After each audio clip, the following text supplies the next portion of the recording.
Welcome back to another video of Super Nathan Jr. We are back with another new series, and today begins the journey of Pixar. So it's going to be Pixar, my first Pixar review. Yes, I should have done this months ago and before Toy Story 5, but like I said, things got in front of the way, and I wasn't being consistent with it. So here we are starting it late, and I'm going to do more of these than just one time. But I'm excited to go on this journey. Finally, I've wanted to do this for a while, and I don't care how late I am to the party anymore. So here we go. There's going to be multiple series taking place at once, and excuse me, and then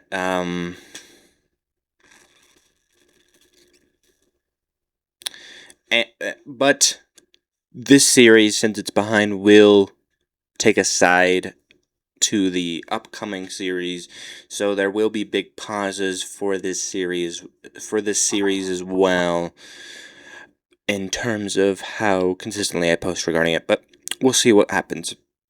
So anyways, let's just jump right in. Today I will be reviewing Toy Story, the one that started it all. Let me just establish, this is a phenomenal debut film. I think it's one of the first full-length feature films for 3D animation, and it is done spectacularly. Pixar knew what they were doing, and they give us a story that is beloved to everyone that grew up in that age. I grew up with this movie as well, and it's enjoyable to watch for both kids and adults, and Pixar does this very well with most of their movies, where the adults can think about the themes that's going on while also enjoying the simplicity or the fun, entertaining sequences, and then kids get to enjoy the show. They get to enjoy beautiful animation. They get to be entertained by the action and intensity by certain moments, and Pixar does this very well, and Toy Story is no different. They have lots of jokes in this movie directed towards adults, such as they have some sexual implications and certain things they say, like with Bo Peep and Woody. Obviously, I'm not going to get into the specific joke there. Then they also have Mr. Potato Head grabbing his lips and putting it to his bum, so that's another one that will go over kids' heads, but we all know what that means as well. So stuff like that I enjoy quite a bit. As for the story itself, it's very creative and entertaining, extremely entertaining. It takes you on a journey that we haven't seen before.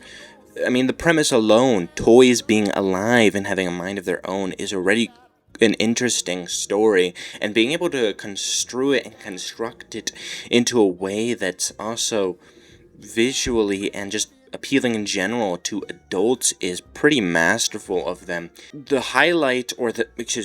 focus of this movie is going to be the rivalry and relationship between Woody and Buzz, and seeing how Woody does not like the new member of the crew, and he constantly is trying to get him out of here by some metric, and then he goes to extreme measures, albeit accidentally, and then he has to save it because he realizes the group doesn't like it. And Woody, I'd argue, is somewhat of a sociopath in this case, where he's doing things so that they can like him the most, but when things go wrong, in this case Buzz gets kicked out of the window, and the whole party is super infuriated and angry at Woody. Woody now feels obligated to go and rescue Buzz, not because he necessarily likes Buzz, but because he desperately craves their validation.